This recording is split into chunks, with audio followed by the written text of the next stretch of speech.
you guys? Welcome back to my channel. I am back today and I hear a train honking. I didn't even know there was a train around here. I'm out here waiting for my daughter to come out of piano. Excuse my appearance. These are very real, unscripted, not very well prepped videos because I really just want to talk, one on one with you guys, just like a little sis, big sis, just sharing from the different experiences that I'm having. And what I want to talk about today is, what if you feel like you found the thing, the holy grail, the one thing that has been giving you so much success, and you have all this newfound knowledge, and you want to do a good job of taking care of your family, and you want to give them the best out of what you know and what you've come to understand, but nobody wants to jump on the bandwagon with you. What if you're low carb all by yourself? What if you're trying to give up sugar, all by yourself? What if your friends and your family just don't understand? What do you do so that you can flow in your everyday situations, okay, without seeming self-righteous or obnoxious? Or we have names like the keto police, the low carb police. We used to have the natural hair police. You know what I'm saying? You don't want to be that person. What do you do? So before we get into it, I want to welcome you to my channel. My name is Natasha.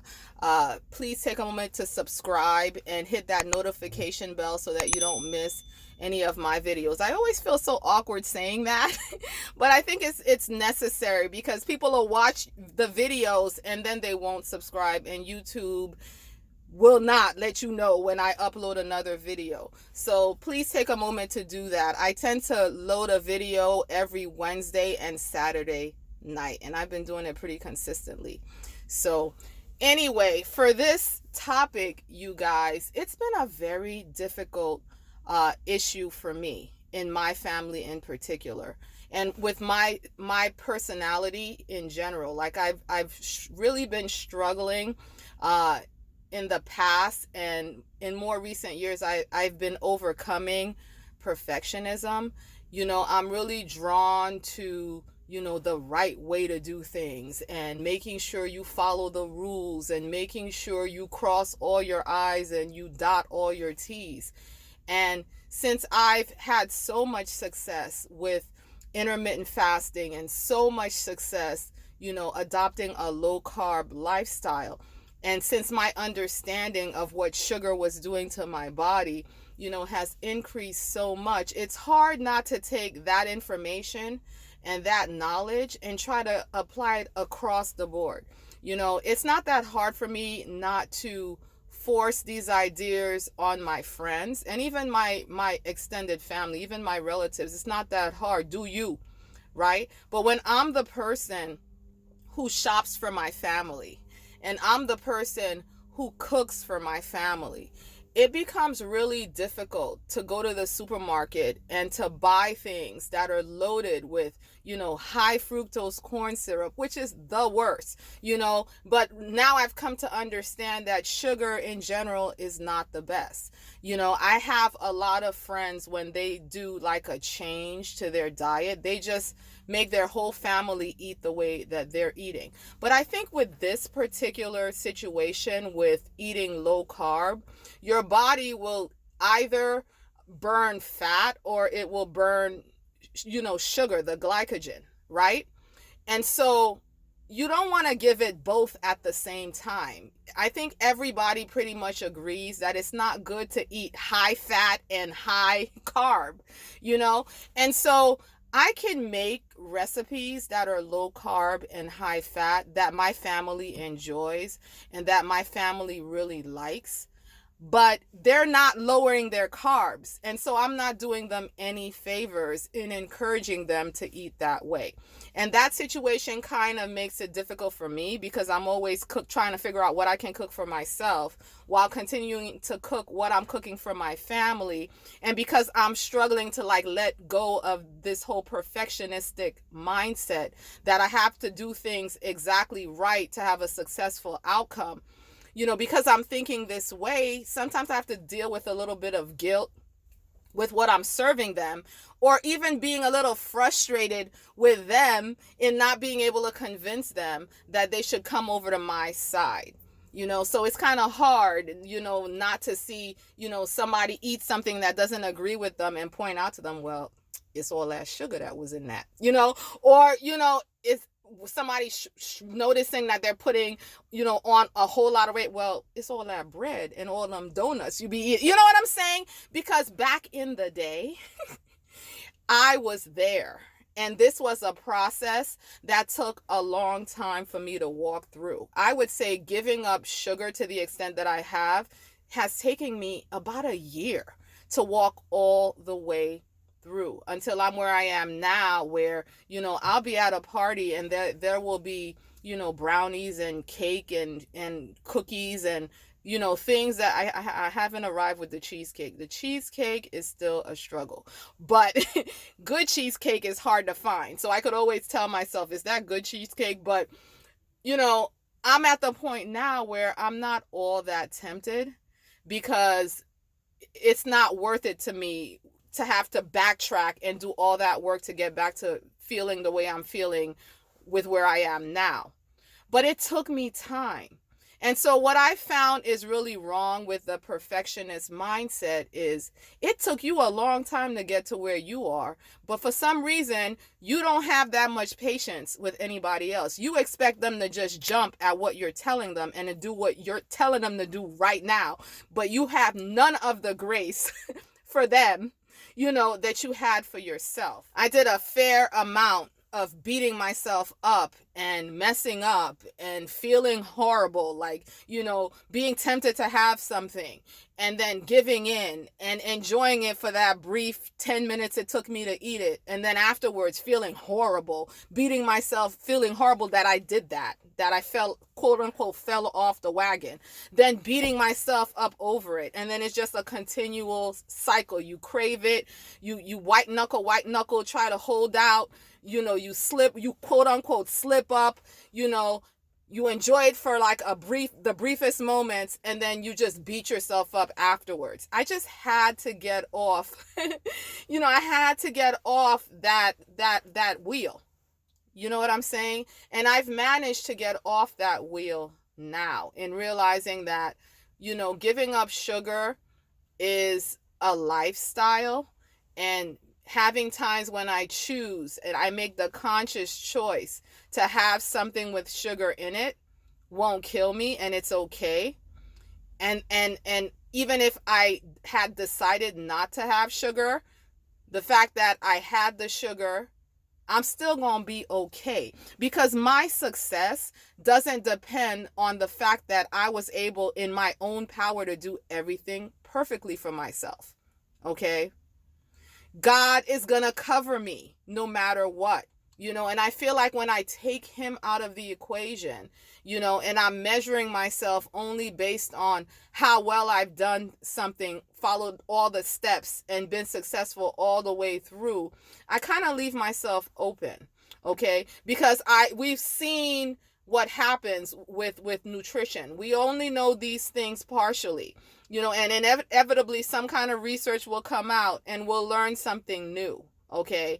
Or we'll see something that we thought we understood, but the fact is that, this is what it really is, and here's the proof for it now. God is what holds us up so that even if we're operating to the best of our ability, in what we think we know, that margin of error is enough to make us fail.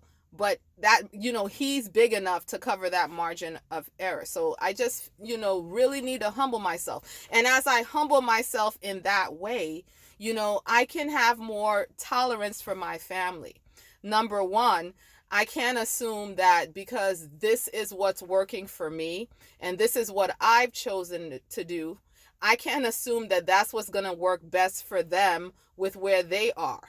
Okay? And even if it is, it's not my choice to force on them, which is really hard. It's not my choice, it's their choice. You know what I'm saying? And I think it's really hard to take that position as a parent. Because to a certain extent, we do make choices for our kids and we do set the standard, in our family. And I think if my husband and I were even on the same page and we could present a united front, that could work better for the kids. But because he likes to eat healthy, but his version of healthy is in more the traditional, whole grain, low fat, you know what I'm saying? Healthy vegetable and fruit way of eating, which is high carb. It's not low carb at all. Since I can't get on the same page with him, I think it would be detrimental for me to push forth what I'm seeing for myself on everybody without having his full support. Say hi to the people. Rayma came out of her class. Say hi.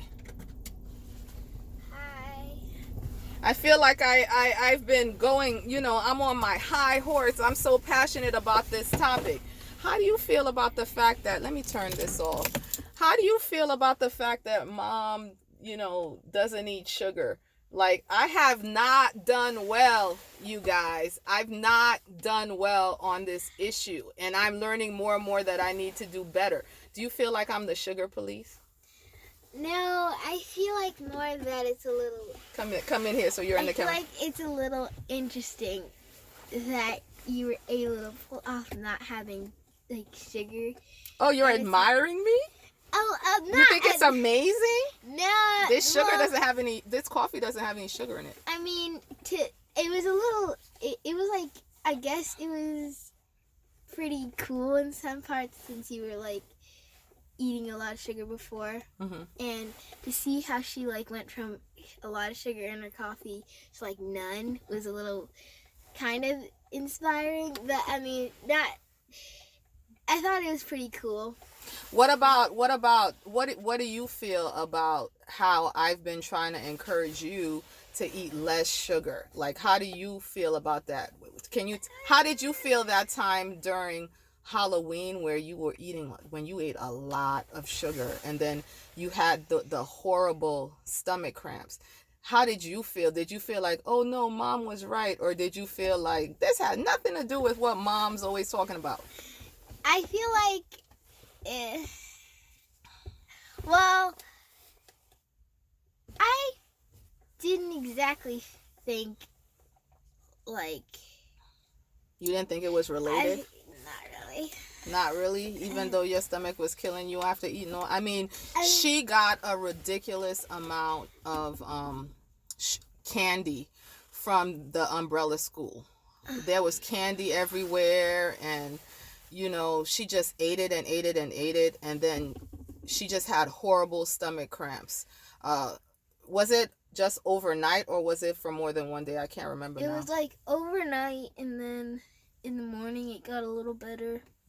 And then during the rest of the day, 3 to 2-ish, around 1 to 3-ish, it was bothering me a little bit. And then I wasn't able to, I had to sit in my bed and stuff. And then the next day, it was a little bothering me a little bit. And then it got better later in the day. In the morning, the next day, it was kind of bothering me. But then it got better during the rest of the day. And then the next day, I could get out of it. I didn't even know that having too much sugar could have that kind of effect. We ended up Googling it and finding out that kids have this experience during Halloween, and this is how you should deal with it. I was really surprised because we had never, had an excess of sugar. I don't know if it's because I'm more sensitive to sugar now than I was before, and carbs than I was before, but I feel like it's a bigger issue in the family since I've been trying not to do it. I feel like they're doing it even more. You know, because I don't think anyone was overeating sugar before, but still my attitude about it has to be different. Like I'm working really hard on trying to be gentle with everybody. I'm working really hard in not coming across as judging people when they're overdoing it. Because I remember what it felt like to be overdoing it. You know you're eating too much. You want to stop eating too much, but it's a physical addiction. It's almost like you can't stop yourself. Yes. And I remember what that felt like. And it would not have helped me to have somebody on the outside looking in and pointing out to me, in addition to my own inner voice, that you need to stop. Why are you doing that? You're doing the wrong thing. Yeah, I kind of like how there's like somebody in the house that's like tells us like to have that mindset, like, okay, you're eating a little too much sugar, instead of just having everybody eating too much sugar and then you guys don't know how to stop. I never thought you would say you felt that way. I thought you would say that I was, messing up, your fun with your sugar. I mean, a little times it can kind of get overboard with like telling us to stop, but at another point it's like a good thing that you're telling us to stop, because otherwise if you didn't tell us something to do, we would have gone a little overboard. Okay. All right, you guys. So leave your comments down below. How would you handle this situation? How do you handle this situation? Is this even an issue for you? Will you just make an executive decision and say, I know these things are not good for my family, I'm making a change, whether they're on board or not? Or would you work with them? Is there a middle ground that you could use? Let me know in the comments down